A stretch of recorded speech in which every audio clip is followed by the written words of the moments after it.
about you guys? You guys.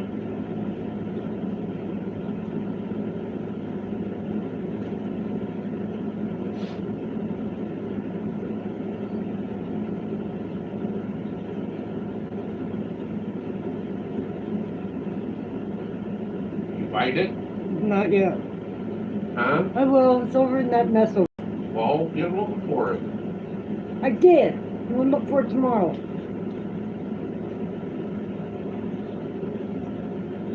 Hello, everyone. I'm here. And you not.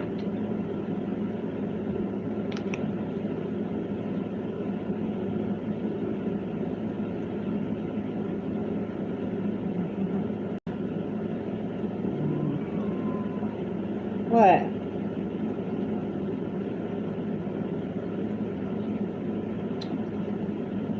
Hey, Lady C. How are you?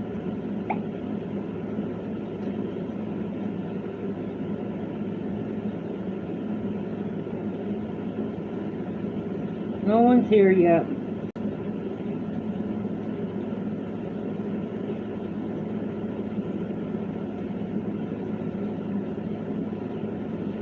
Let's get some people in here.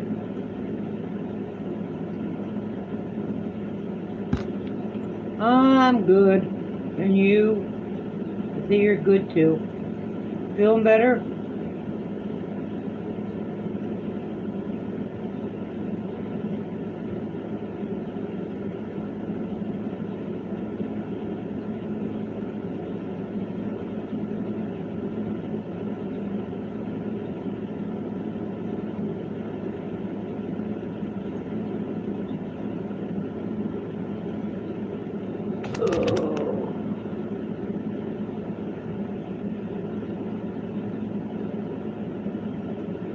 That's good.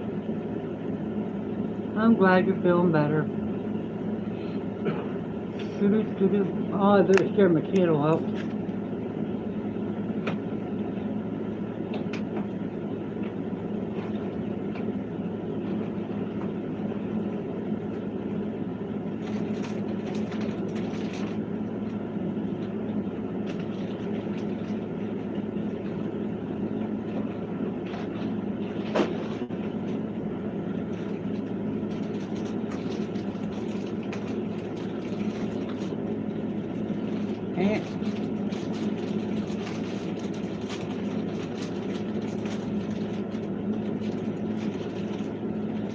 All right, thank you.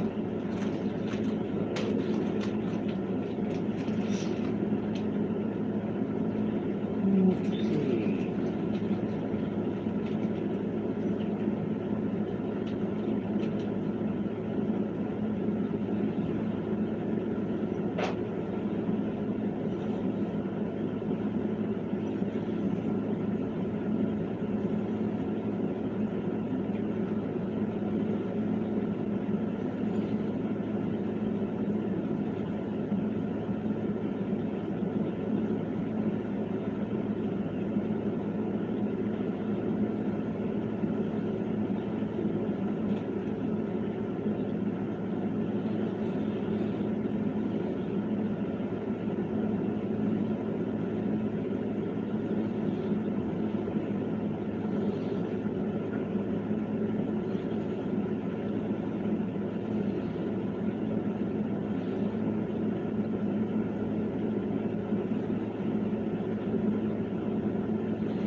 Let's do sharing out.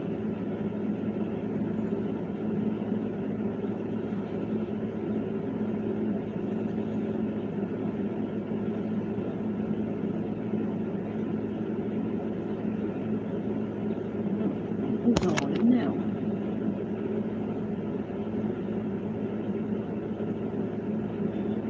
You're the only one here. You're the only one brave enough to come in.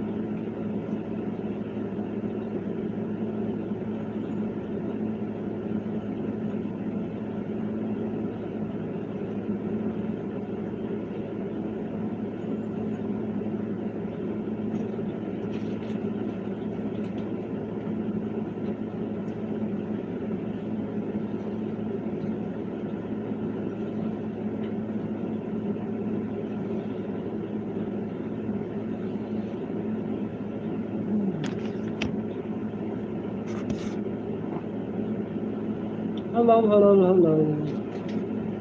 What are we gonna do tonight? I don't know yet. Hey, Corral, how are you? Thanks for showing up.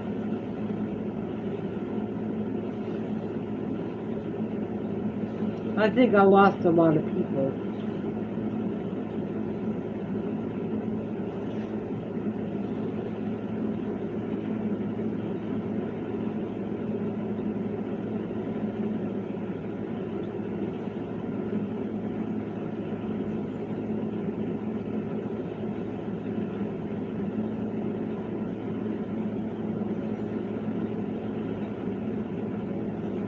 I'm doing good.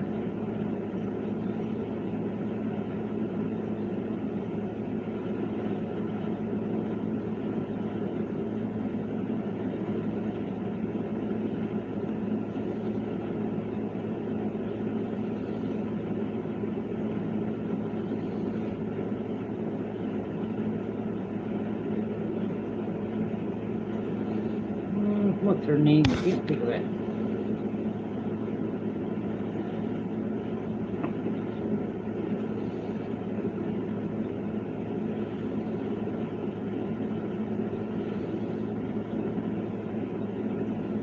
Can't think of her name.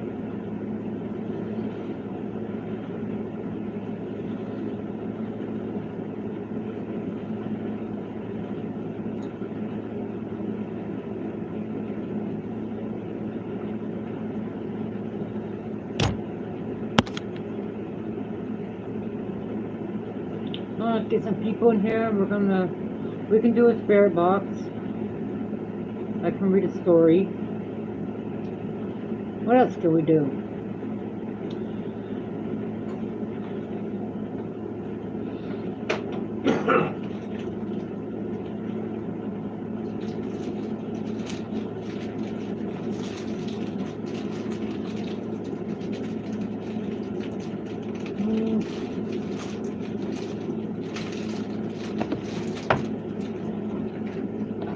Whatever you guys want to do, or read cards.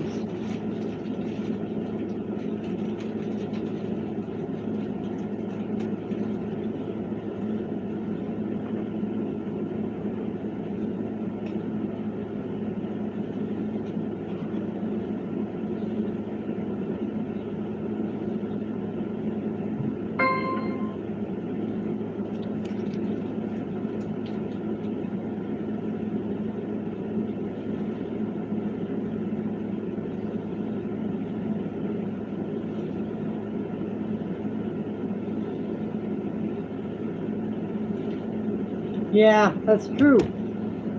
She is. And I won't have her here.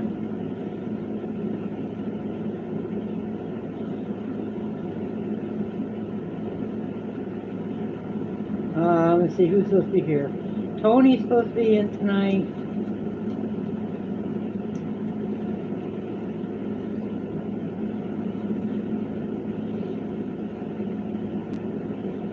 All right, you got me. All right.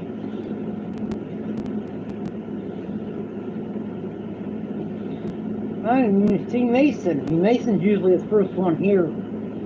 You beat him today. There he is. Think about doing a spirit box.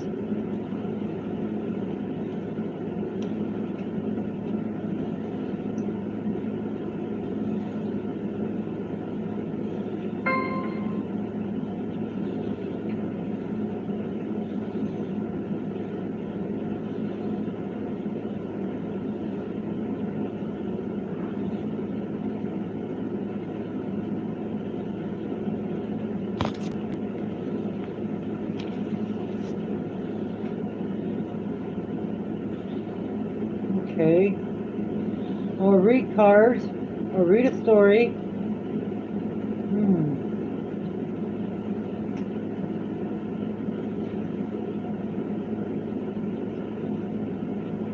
I got some of my green. I found it. Oh, sorry, Red. Sorry to knock you in the head. Rattle Trap's here. Hello, Rattle Trap. How are you? I just had a box thrown at me. Don's being a little stinker tonight. A little stinker, you.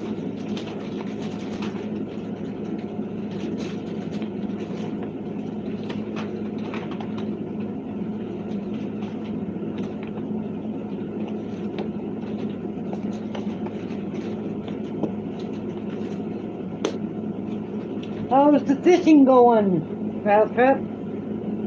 Catch any big ones?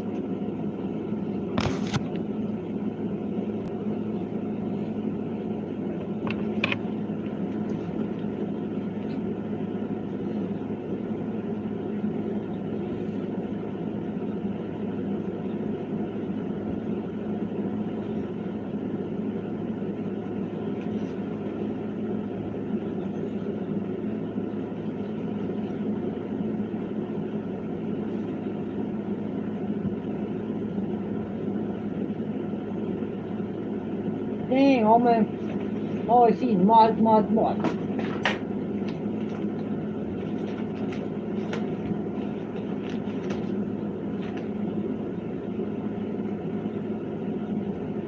Yeah, I bet. Yes, George. Terry. George. What's up?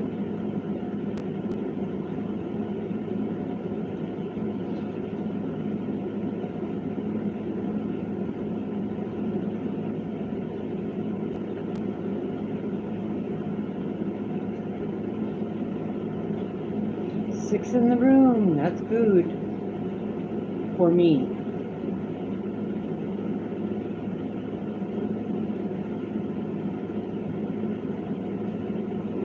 If I read anything, it'll be out of the Phantom Army of the Civil War and other Southern ghost stories. We're on South Carolina. Then we go to Tennessee. Then we go to Texas. Then we go to Virginia. Then the last one is West Virginia.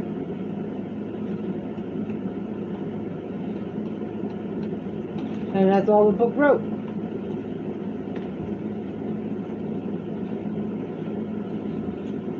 Oh, the story would be called Haunted House in South Carolina. Yeah. I'll see what town it's in. ADC.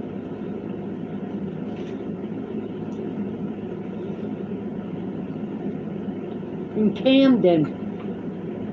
I'll put that in chat for you.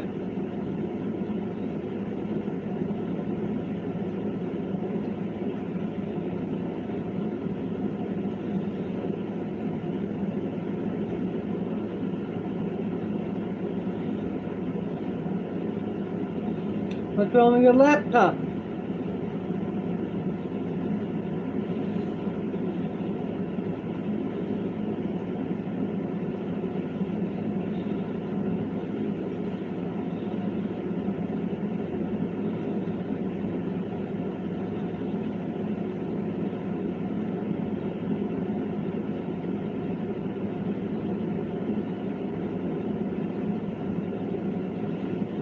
There you go.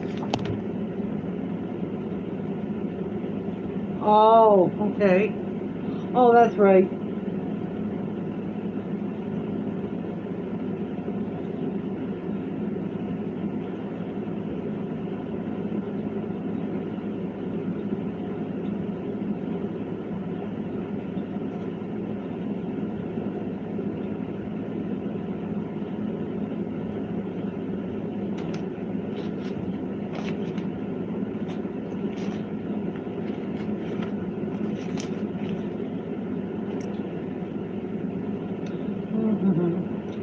wonder if Betty got out of the hospital. I haven't heard.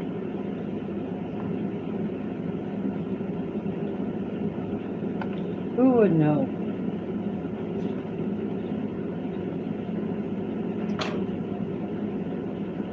Really?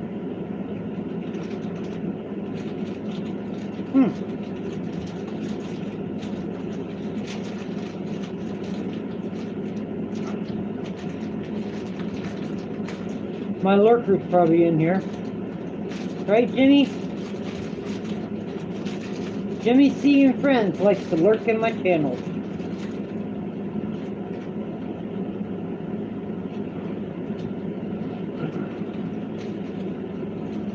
This is...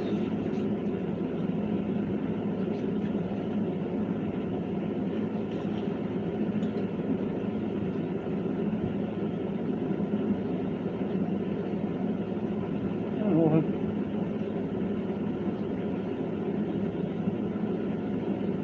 Let's see.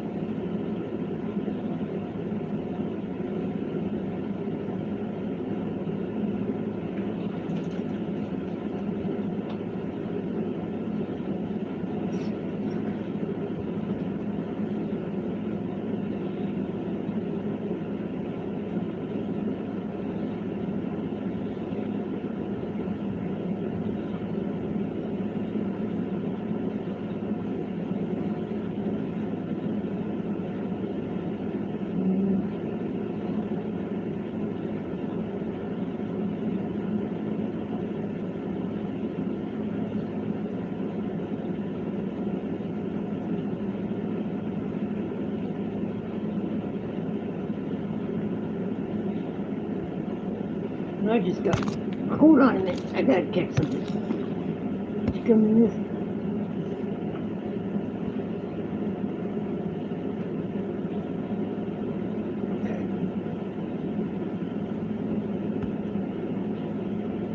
Hold on.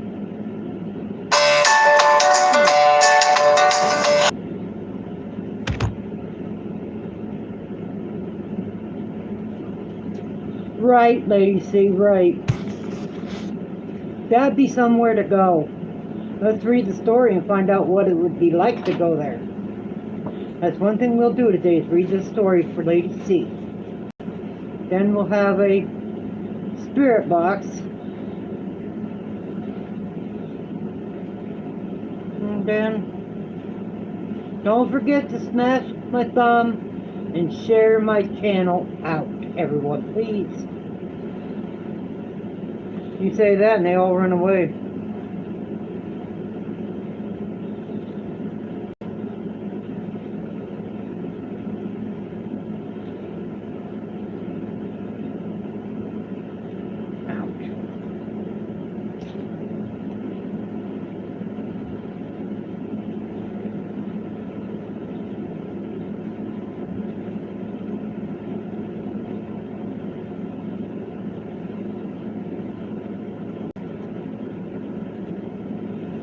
A rare 400-year-old ship found in German River is a stunning preserved time capsule. I have to read up on that one. I like that kind. That's right, Lady C, you tell them.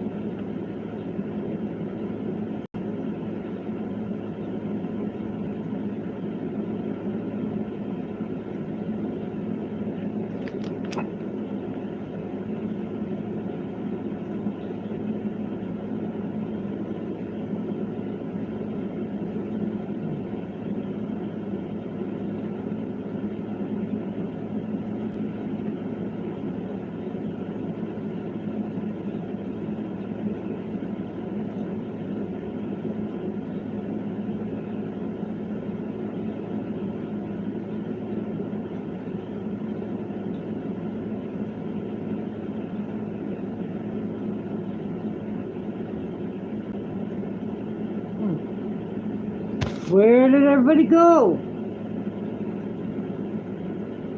I bet you will.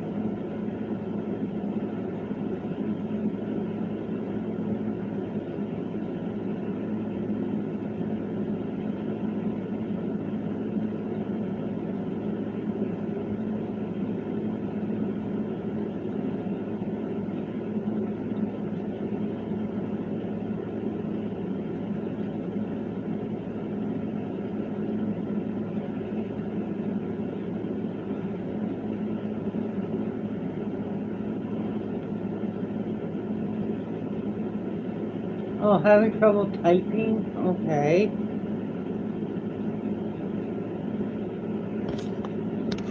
Oh, okay. Alright.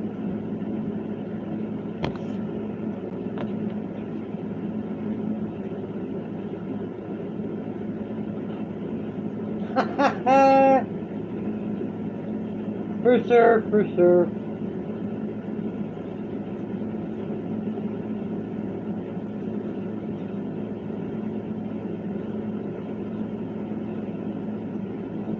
Did you see where Mo Sargi bought a haunted house and land? 50 acres of woods.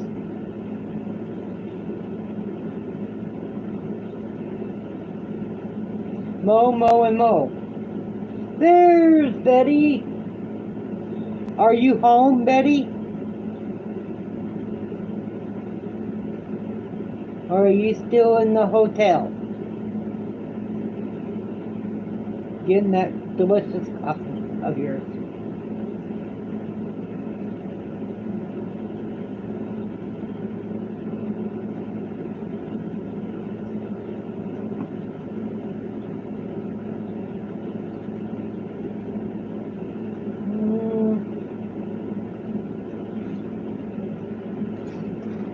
Oh, the hotel? You know when you're going to be out soon? When they going to let you go?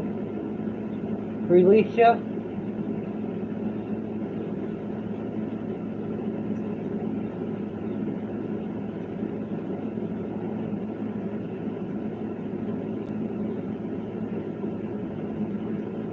Oh, you're going to get paroled in the morning. Maybe. Good.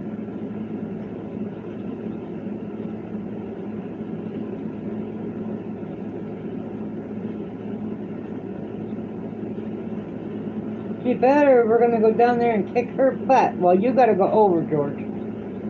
The closest one to Betty is Lady C.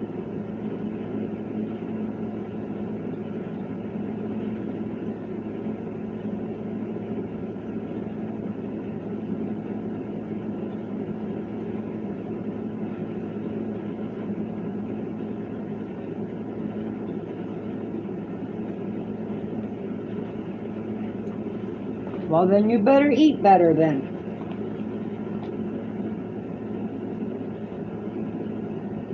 Betty's. If she don't get out of that hospital, we're gonna have you go over and whoop her butt.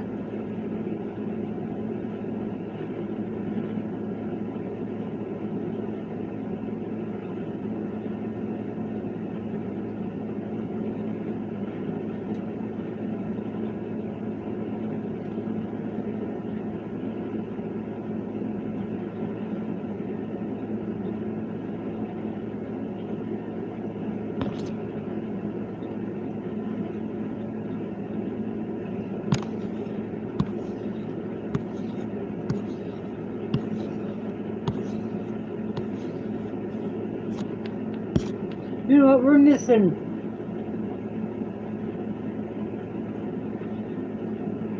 That's the thing with me. I can't eat much anymore. I lost, believe it or not, 40 pounds.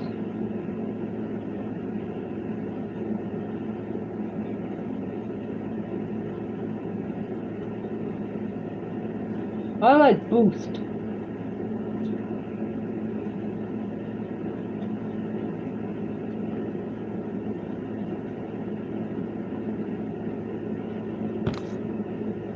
We're missing Dave and we're missing Mason.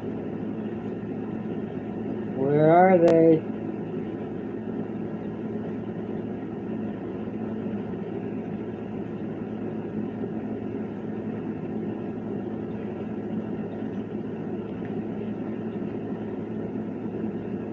There's Dave.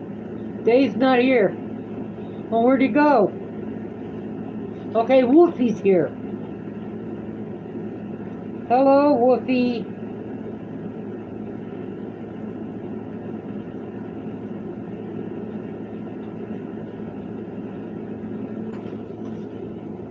Dave's never not here.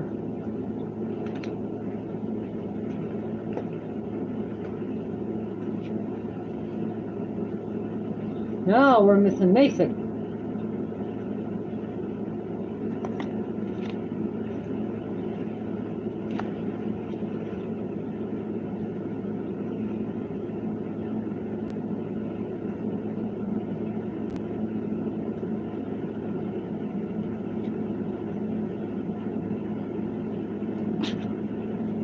Come on in, everyone, and join the fun. We're going to read a story here shortly.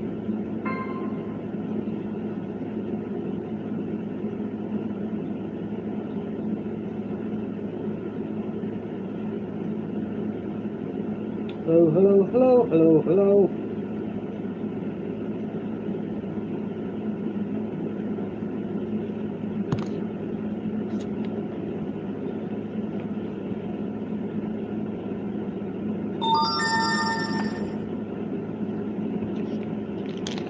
Come on in, share my channel out. Get some people in here. Don't hit my thumb. Don't hurt it if I hit it.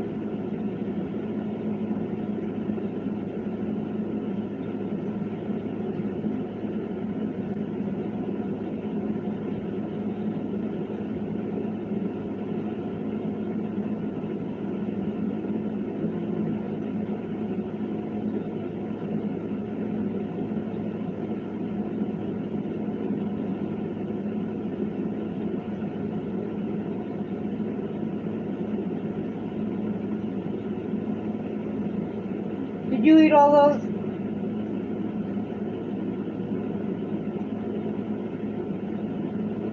Eat all my cupcakes.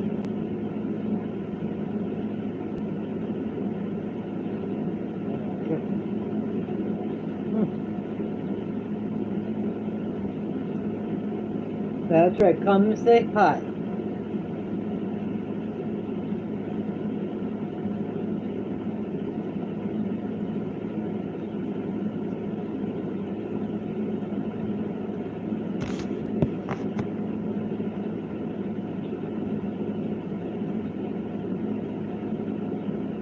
Wow, that's good.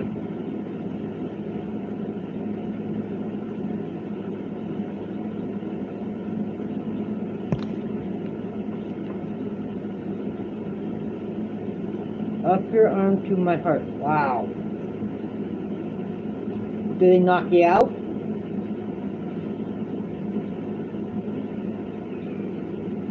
What?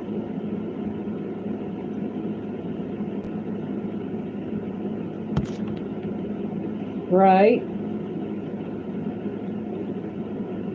Kitty's cold.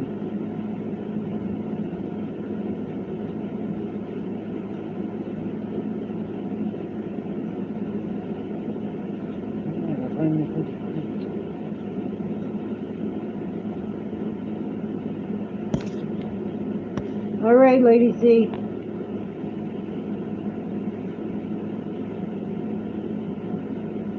People used to come in here, quit coming in here.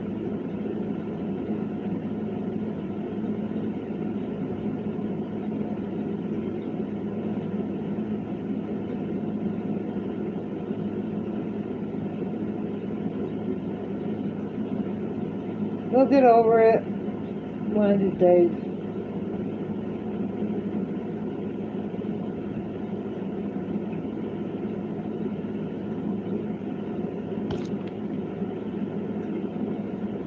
Only takes 5 minutes. I remember when they did that over the phone.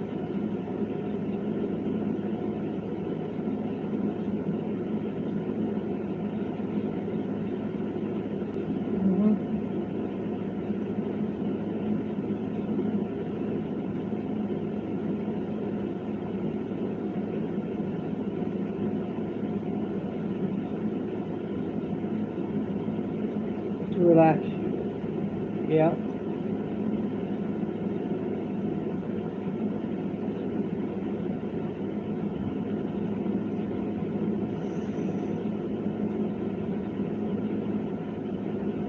Do they give you a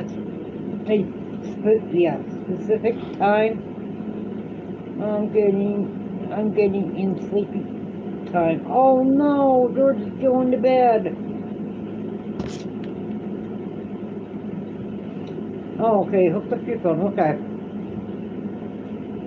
I think I know what you're talking about.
They used to have where they called the person.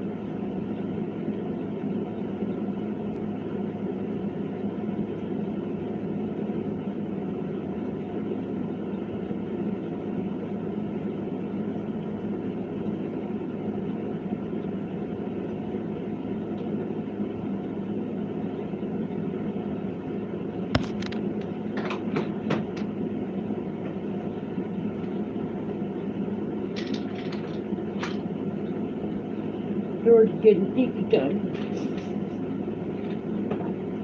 Well, I guess we can start a story. I gotta get my spectacles.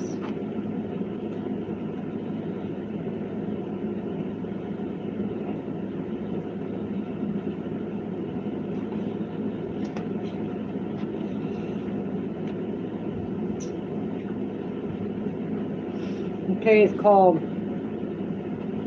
Haunted House in South Carolina. I hope Lady C can hear me.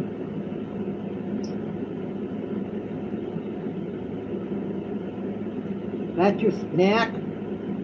Here they give you ice cream, jello, soda, milk. What you have picks. Hearing noises by agencies that could not be seen was bad enough, but seeing what walked across the kitchen was even worse. Some old houses seemed violent, so that one sense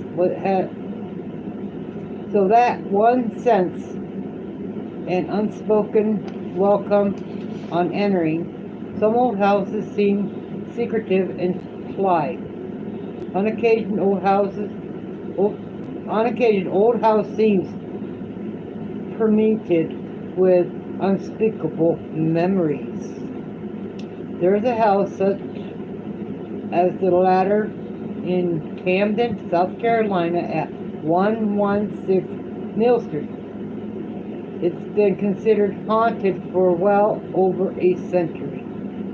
Consequently, during much of this time, it has stood vacant, with owls and bats in its gloomy attic and only shadows in its rooms. It is a mysterious place. No one knows when or by whom it was built, what happened in it, when or why it became haunted. The oldest plans of the Camden Town show it as standing, and tradition say that from 1825, when the primary school was held in it by day, it was already an old house. Okay. All right, you can listen back.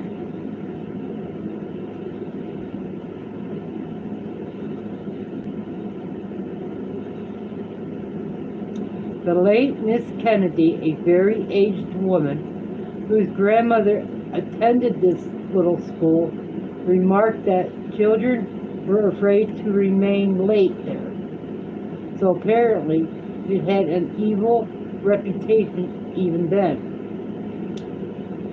And persons then alive may have known its tragedy.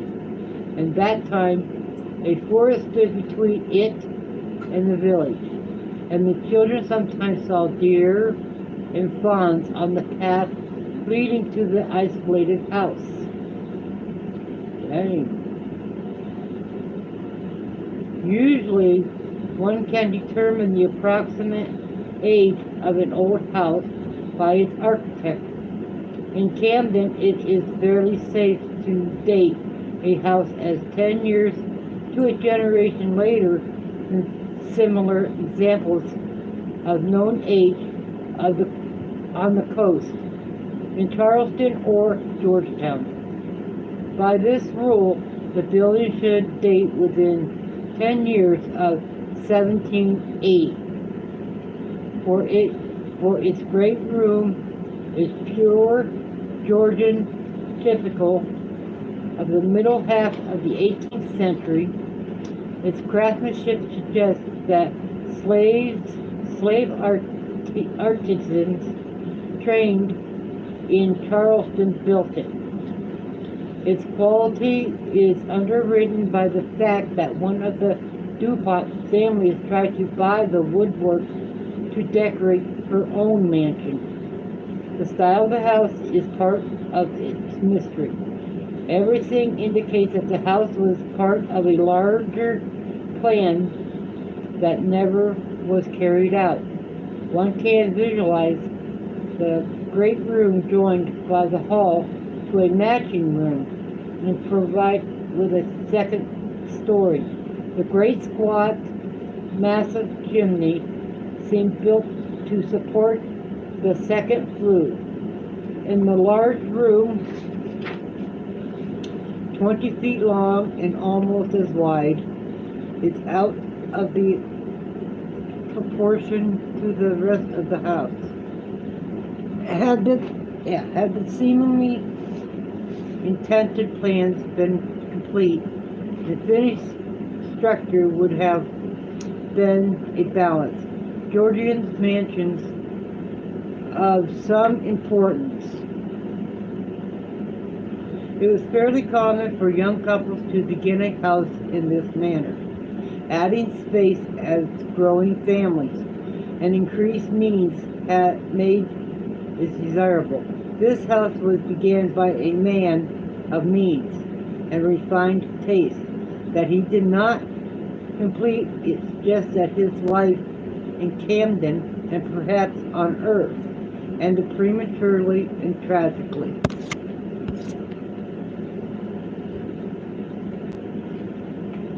The contrast between the fine big rooms rich with tile work, and cornice molding, dado and wainscoting end wall, and the ramshackle, nondescript little rooms that were added later suggest that the house passed into the hands of someone of a lower class who had neither means nor taste. Before the Civil War, the forest was cleared away and fields were plowed where the trees had been. At that time, crops were planted up to the walls of the old house, and it was used to store grain and cotton. The Kennedy family farmed the land during that period. Subsequently, the house was owned for a long time by the Zorn family and later by Mr. Guy.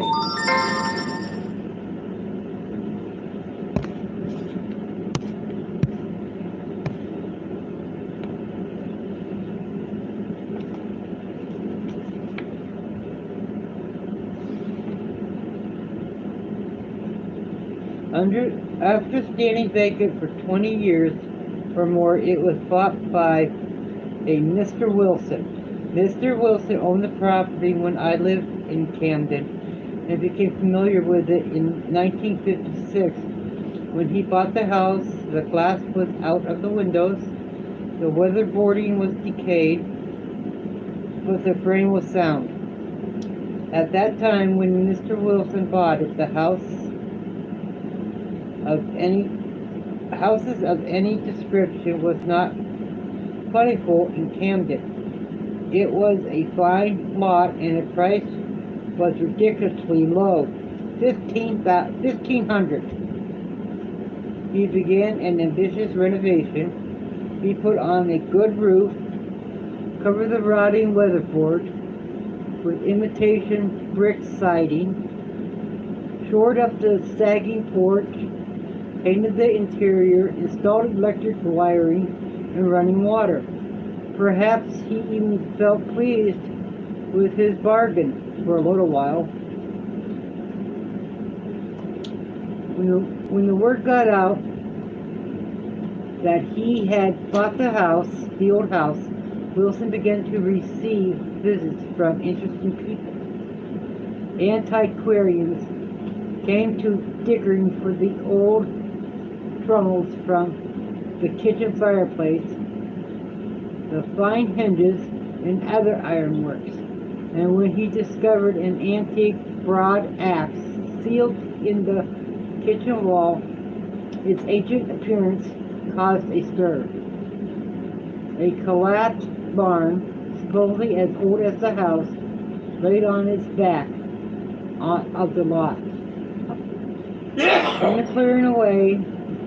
In clearing away these debris, Mr.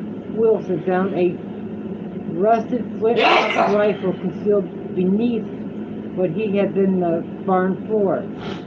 This also caused speculations and curiosity.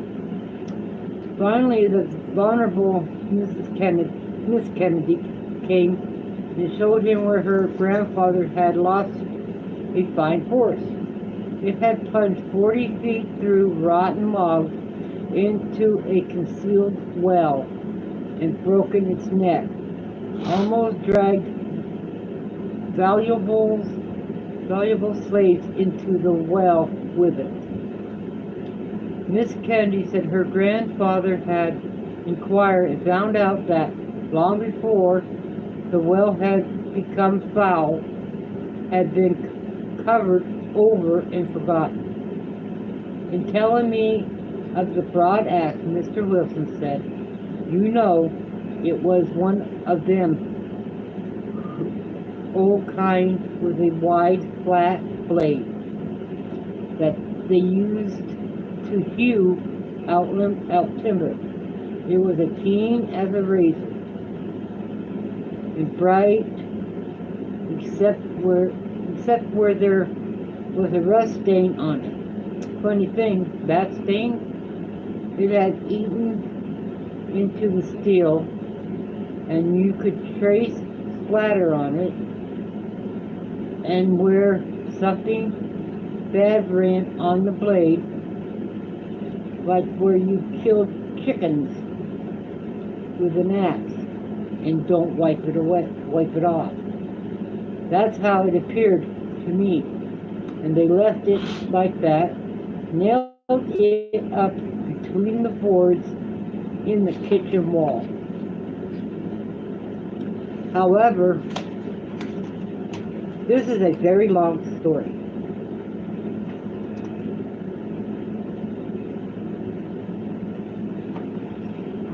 He did not give the axe, the rifle, and the old well much thought until after he had lived in the house for some time. He built a shack in the backyard and planted a garden in the rich ground where the barn had been. He rented the little house to an elderly woman who had planted part of the garden. For months, everything was tranquil. Then one day, as he was hoeing his cabbage, Wilson noticed dust spurts up at his feet. He paused and looked, thinking that someone had thrown a rock, but there was no one in sight. Nevertheless, dust was puffing up as if a shower of stones or brickbats were striking the ground all about the garden. He was deeply puzzled by this, but said nothing for fear of alarming his 80-year-old tenant, whose $10 a month was very welcome. For a time, the puffs of dust flew up almost every time he worked in the garden. He mentioned it to his mother, who was the only other member of the household, but she could not explain it any better than he. Then one day, they heard the woman cry out and hurried to see what was the matter. They thought her tried desperately to open the garden gate, which was secured by a stiff wire hook over a nail. She could not undo it, and as they watched, she flopped down and wriggled under the wire fence like a sow. Mr. Wilson said she was completely beside herself, babbling about brickbats flying through the air all around her, and asking what a poor helpless old woman was to do when things struck her that she could not see. She called her children forthwith, and the little house was cleared of her belongings before sundown. Soon after this, as Wilson was working in the garden, trying to ignore the puffs of dust rising around him, he and his mother heard what they thought was a shot. Each ran to see about the other. Mr. Wilson rounded the corner of the house as her son came from the garden into the yard. They asked each other what the noise was, and as they stood talking, something passed by them. What passed was invisible to them. Mr. Wilson said, "That thing, God knows what it could have been. You couldn't feel it was there, and it made a noise like wasps. When you get them mad and they start buzzing on the nest. It went right past our faces. It scared us. Before it was blazing hot, it felt like somebody had passed a smoothing iron right in front of our faces.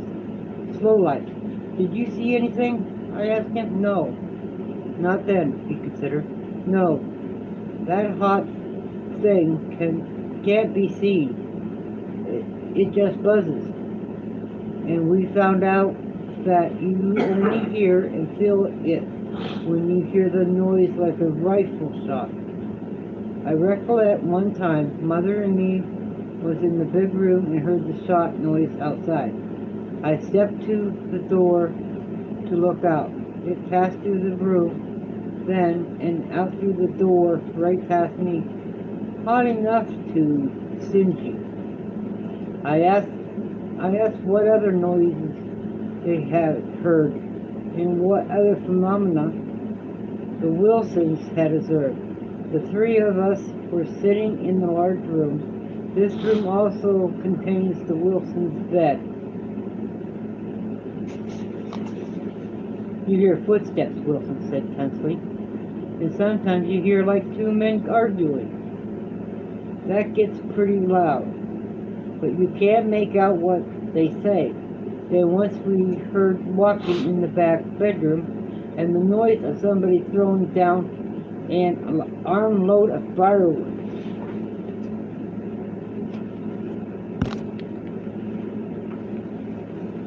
You can hear the sticks strike and rolls on the floor. Then the men yelled out at one another for a minute. Then it got dead still. Sometimes you hear like a man walking, and sometimes it sounds like something else. One night, it sounded like a goat or a cow brute had got into the kitchen. You can hear the light pulse on the linoleum. Not a human sound, you could tell. We had the door shut in the kitchen. Wilson's mother commented, mostly. We kept it shut and hoped it would stay, but it didn't. It just opened, Mr. Wilson nodded. There wasn't a thing in there that you could see. The door just unlatched itself and opened on us. It ain't an easy thing to live with, his mother sighed, but not as bad as some of the rest. He pondered. I don't reckon any of that could hurt you. Now, Jane.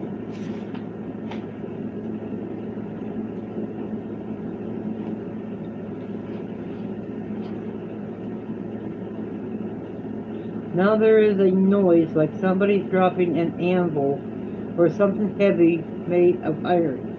It shakes a house when that falls. It fell on the bed one day. The mother breathed. Yes, he agreed. That is what finished me with the house. I was bone tired. I lay down in my clothes to rest a little.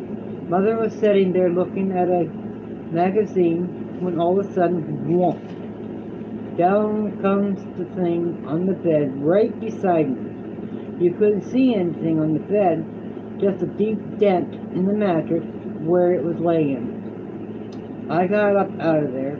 It made a deep hole, his mother confirmed. That thing must have weighed more than a person, for it dented the bed down deep and sagged the springs.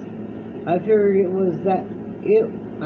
was what sounds like an anvil.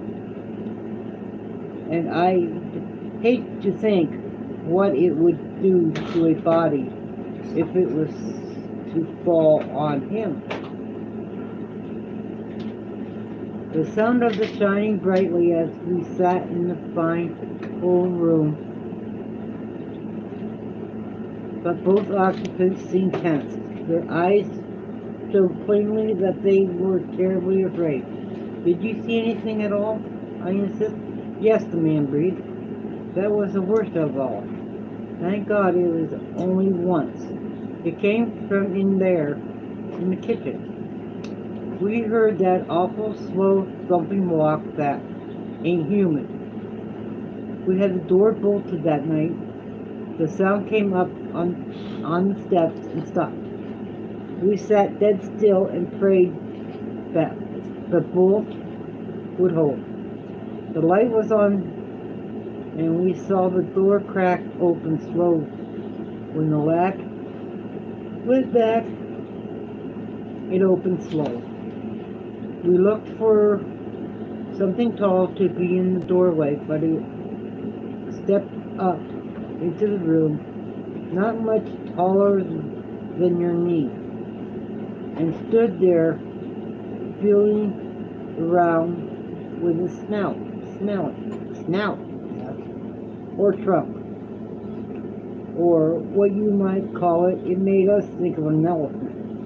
You know, a long, naked, snaky trunk that withers around. It was like a rat too, the mother shrugged. But it wasn't like any right animal in God's creation. It kept feeling around with its snout, smelling us out. It had eyes, but it didn't act like it could see. And it stepped up into the room. I recollect, I thought if it touched me, my heart would stop beating. It didn't make any moves toward us, but just stomped across the floor, slow and awful, till it got to the hearth. Then it just sank down into the floor. It was gone. Never a sound except its feet on the hard floor. I tried to secure a more complete description of the apparition and drew sketches.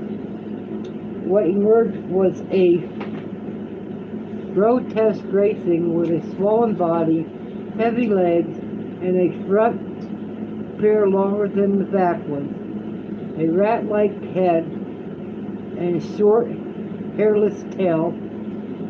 They agreed that it had made They agreed that it had had a wrinkled, scabrous hide,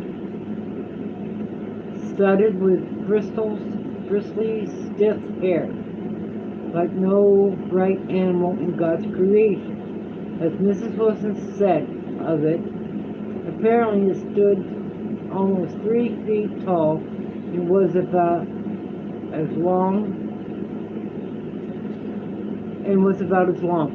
Hearing it described, it was easy to believe that the devils and demons of medieval art were not entirely fanciful. It gives the unknown realm of such nightmares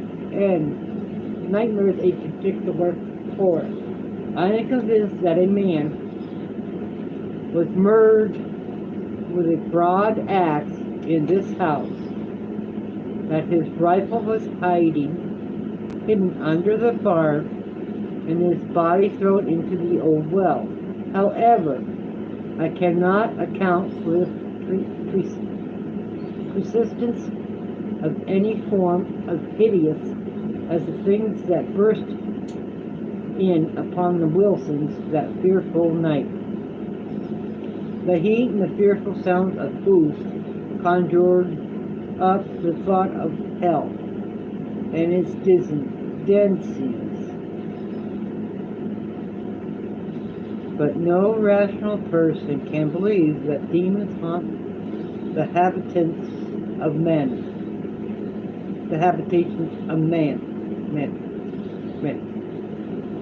If it is a human soul in the hideous embodiment, then the hell of theology can actually exist. Mr. Wilson understandably did not want this story to be made public at the time he told it to me, for he hoped to sell the house, although he said he could not sell it without warning the prospective buyer. When Fate magazine asked me to investigate the possibility of publishing the story, I hardly expected to find the Wilson living in the old house. I was half afraid that they might not be living at all. Therefore, when I drove up, found the house vacant, I was not surprised. The house seemed much older, far gone, dilapidation. The siding was half off, leaving gray ribs of the house exposed. However, the grounds were neat, and I found a tenant living in the little house at the rear. He had not heard or seen anything amiss. Informed me that Mr. Graham, who operates the welding shop 2 doors up the street, had bought the property. The Wilsons live in a new house on the far side of town. I then visited Mr. Graham, a cheerful, friendly man who laughed when asked if the story might be printed. He said that he had bought the place for $1,800 and would sell it for $2,000, which allows very little for the worth of the old house. He said he wished that he could do something to preserve it, but doubted that he could, and that it was not worthwhile to repair it enough to attract renters. He seemed the last man alive to be concerned with ghosts and supernatural phenomena. It doesn't matter to me if the story makes the place appear to be the most haunted house in South Carolina, he said. He smiled. Spooks are about the last thing that I would let worry me any. I remember that Wilson said he saw things there, but I didn't pay much attention and didn't remember what he told me. The ground, the little house was worth what I asked, and the molding and the old woodwork in the big room are worth quite a bit. You know, some rich woman tried to buy them to put in her own house, and another person offered once to fix up the old place that to live in if he could take the woodwork. I asked to see the great room once more, and Mr. Graham loaned me the key to the house. Two young men were sitting in a car outside the shop. He stepped to the door with me and spoke to them. Did you ever hear that the old house there was haunted? He asked. Wilson also claimed it was, one replied. Everybody I ever heard say anything, say it is, and always was. The other nodded. The tenant of the little house accompanied me inside, as Mr. Graham was too busy. As I told him some of the details the Wilsons had told me, he smiled incredibly,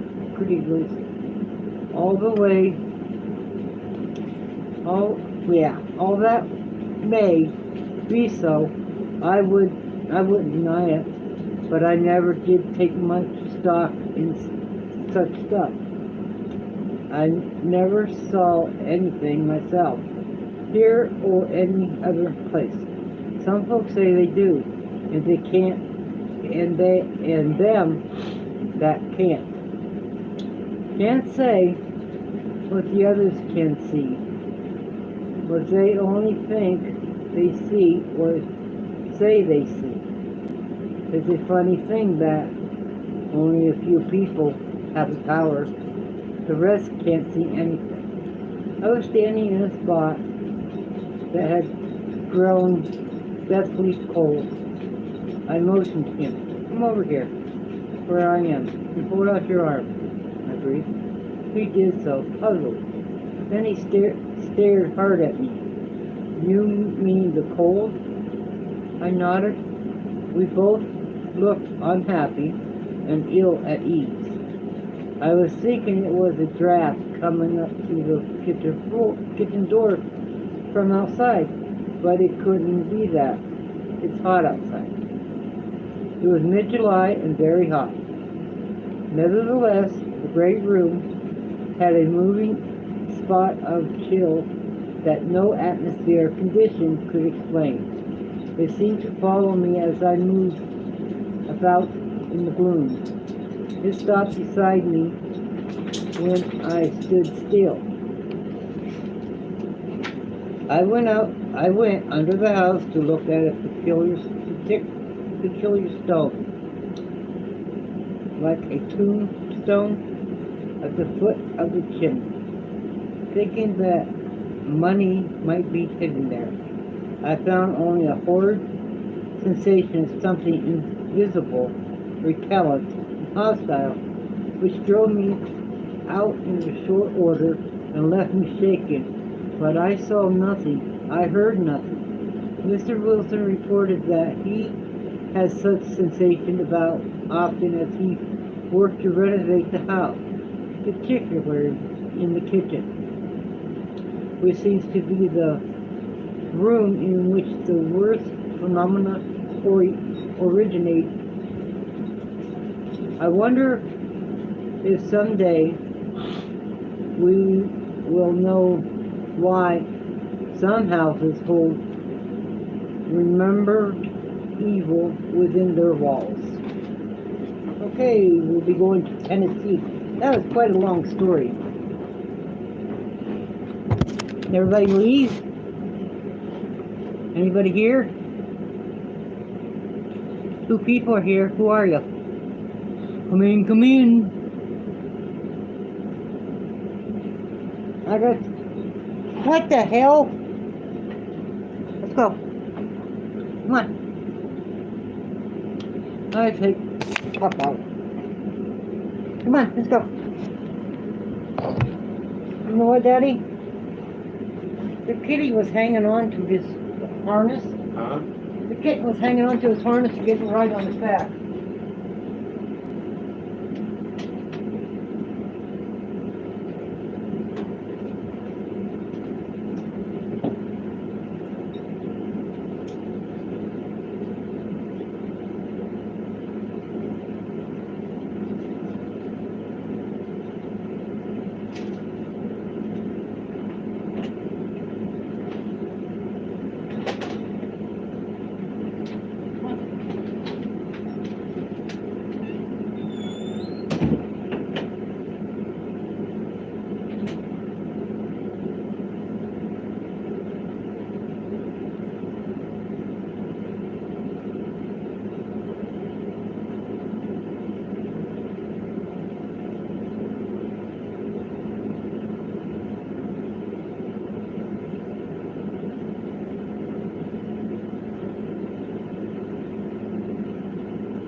Vicky. I don't know if she's here. Last I knew she had some insurance, some turkey sandwich to eat. And that was her snack.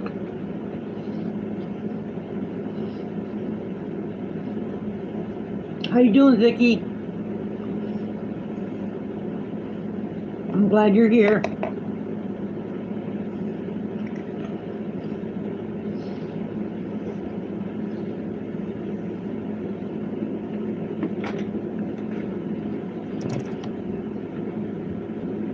Thanks for stopping in.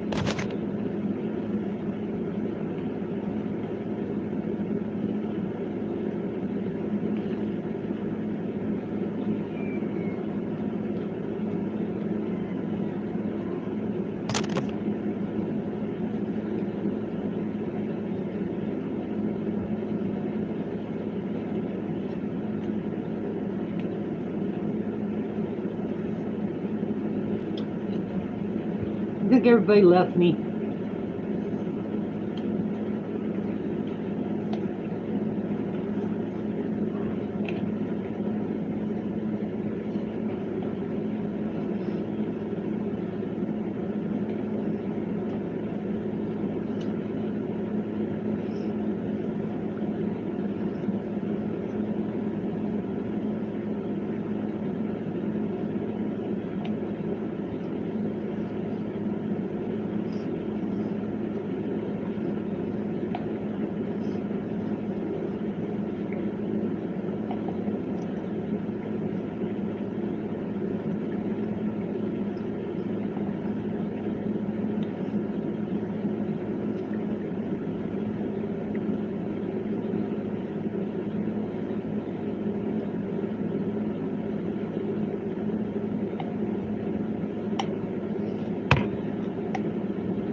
anybody is here, does not like what I do on my channel, can contact me in Facebook Messenger.